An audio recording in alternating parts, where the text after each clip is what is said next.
टंला ओनसोलनि बारहुंखा बर'नि मोनसे बाखनायथाव हाबा।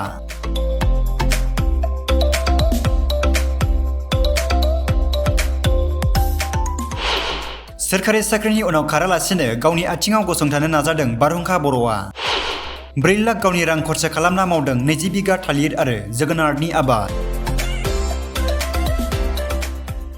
गोजौ सोलोंथाइ लाखांनायनि उनाव सोरखारि साख्रिनि उनाव खारथिंना गावनि समखौ ओरैनो बारहोआबालानो गुबुननि ओरैनो गोग्लैसोनानै थानाय हायाव आबाद मावनायनि गेजेरजों गावनि आथिङाव गसंथानो नाजादों उदालगुरि जिल्ला टंला ओनसोलनि रतनपुर उलुबारि गामिनि थागिबि बिफा रुंसारि देबेन बर' आरो कुलि बर'नि फिसाज्ला जाखांफु लाइमोन आबादारि बारहुंखा बर'आ 10 बिगा थालिर आरो 10 बिगा जोगोनारनि आबाद मावनायनि गेजेरजों टंला हालामाव बाखनायथाव हाबा मावनायजों लोगोसे आबादनि जांख्रिथाय लाबोनो नाजादों। फै जों बे समाव जोंनि बड'सानि खौरांगिरि सोरांसार बाग्लारिनि एक्सक्लुसिभ लाइभनि गेजेरजों लाइमोन आबादारि बारहुंखा बर'नि आबादनि सोमोन्दै आबुङै मिथिना लानि।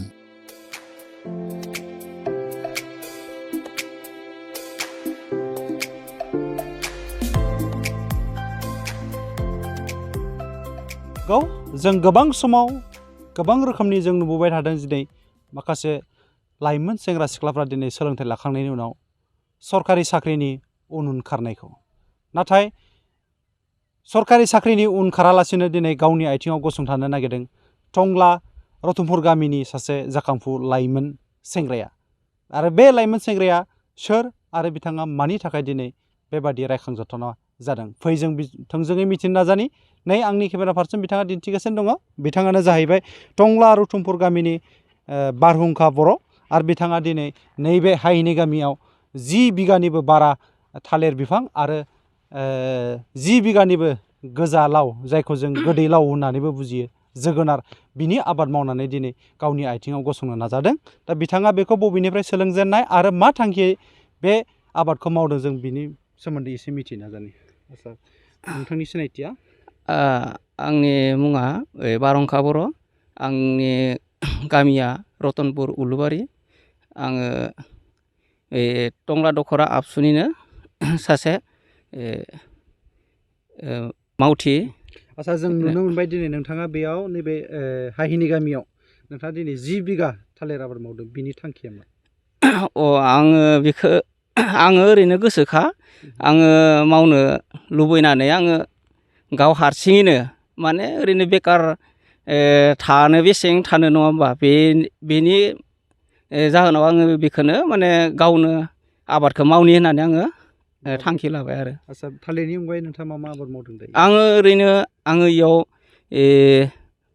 जोगोनार मावदों, बेबो एसे 10 बिगासोनि खाथियावनो जागोन। थालिरा खै बिगा जागोन? थालिराबो 10 बिगायानो। गिबियाव नोंथाङा बेनि सोमोन्दै एसेबाबो नों फरायसंनाय बा नों बेबायदि सोलोंथाइफोर लानाय जादोंमोन, ट्रेनिं? आं बे रोखोमै जेबो लानाय जायाखै। थालिरा मा कम्पानिनि? ओरैनो बियो बाहेरनि G9 होनना बुङो, बियो बेंगलर साइडनि। गिबि खेबनि थाखाय नामा बियो? गिबि खेब नोंथांनि? नंगौ, बियो आङो गिबि खेब। दासिमबो बिनि प्रडाक्टखौ मोनदोंना मोनाखै? दासान्दिथ' बिदि मोनाखै। आदसा, बे जिहेथु जों नुबाय, जिहेथु बेयाव माखासे नोंथाङा थालिर गायबाय, बेनि प्रडाक्टआ माबायदि जायो नोंथाङा सिगाङाव एसेफोर मिथिबायदों नामा?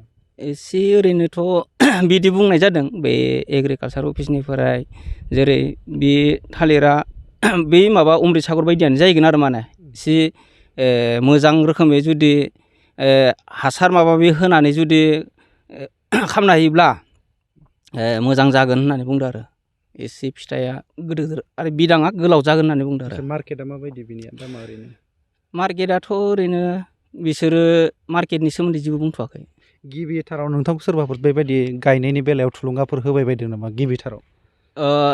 बिदिथ' आंखौ जेबो होआखै, आं ओरैनो गावनि गोसो मथेनो आङो खालामनो होननानै खालामखादों। नोंथाङा सोरजों जगाजग खालामनानै बे आबादखौ मावनाय? बेखौ आं ओरैनो एग्रिकालसार अफिसाव ओरैनो खबर लानानै बिदि फैयोब्ला आंनो होबानो जाबाय होननानै आं बिदि माने मावनाय जादों आरो। नों बायदिनो गोबां जिथु लाइमोनफ्रा दिनै गोजौ सोलोंथाइ लाखांनायनि उनाव बेखार जानानै दङ बा ओरैनो दङ, दा बिथांमोनाबो नों बायदि आबाद मावनायखौ नोंथाङाबो सानो नामा बेबायदि? नंगौ, निस्सय बिदि जुदि मावोब्ला मोजां, ओरैनो बेकार ओरैनो थायालासिनो बिदि मावनाया मोजां आरो आंनि मथेबा।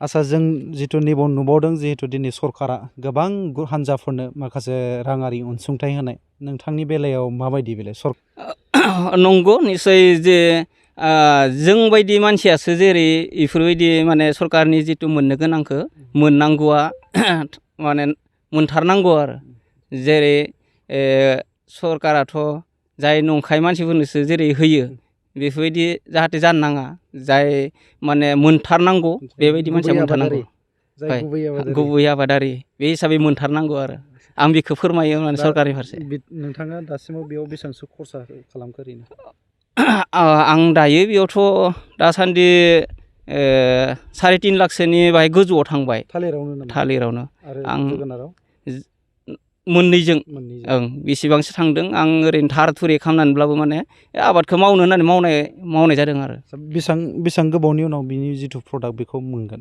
जिथु बेसेबां मान्थ जायोब्ला बे थालिर बिफाङा बेसेबां मान्थ जायोब्ला नोंथाङा बिनि प्रडाक्टखौ मोनगोन होननानै होजों गोजौ लेभेलनिफ्राय नोंथांखौ माबाफोर मिथिहोनाय जादोंमोन नामा नंगौ बिसोरो बुंहरनाय जादों जे 13 मासनि उनाव मोनगोन होननानै बुंहरनाय जादों आरो बोसोरसे बा मास मोननै ओरै दे